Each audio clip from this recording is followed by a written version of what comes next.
നമസ്കാരം. ആശങ്കകൾക്ക് വിരാമം. മുംബൈ ബോട്ട് അപകടത്തിൽ കാണാതായെന്ന് സംശയിച്ച മലയാളി കുടുംബത്തെ കണ്ടെത്തി.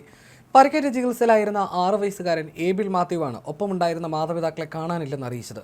തുടർന്ന് നടത്തിയ തിരച്ചിലാണ് കുട്ടിയുടെ മാതാപിതാക്കളെ കണ്ടെത്തിയത്. പത്തനംതിട്ട കൈപ്പൂട്ടൂർ സ്വദേശികളായ മാത്യു ജോർജ്, നിഷ മാത്യു ജോർജ് എന്നിവരെയാണ് കണ്ടെത്തിയത്. അപകടത്തിൽ നിന്നും രക്ഷപ്പെട്ട ഇവരുടെ 6 വയസ്സുകാരൻ മകനെ മാത്രമായിരുന്നു ബന്ധുക്കൾക്ക് ആദ്യം കണ്ടെത്താൻ സാധിച്ചത്. ഇതോടെയായിരുന്നു അപകടത്തിന് പിന്നാലെ ദമ്പതികളെ കാണാതായെന്ന വാർത്ത പരന്നത്. ദമ്പതികൾ മുംബൈ ഡോക്ക് യാർഡിലുള്ളതായി പിന്നീട് പോലീസ് സ്ഥിരീകരിക്കുകയായിരുന്നു. കുട്ടിയും മാതാപിതാക്കളും ആശുപത്രി വിട്ട് നിലവിൽ വീട്ടിലെത്തിയിട്ടുണ്ട്.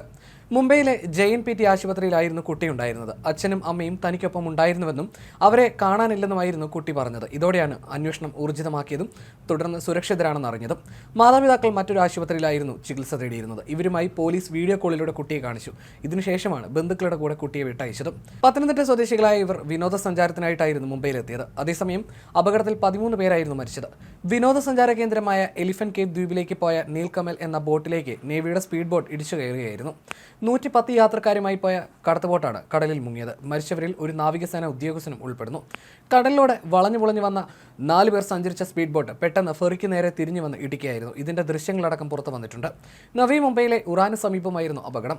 ജവഹർലാൽ നെഹ്റു തുറമുഖ അതോറിറ്റി, കോസ്റ്റ് ഗാർഡ്, നാവികസേന, പോലീസ്, പ്രാദേശിക മത്സ്യത്തൊഴിലാളികൾ എന്നിവർ ചേർന്നായിരുന്നു രക്ഷാപ്രവർത്തനം നടത്തിയത്.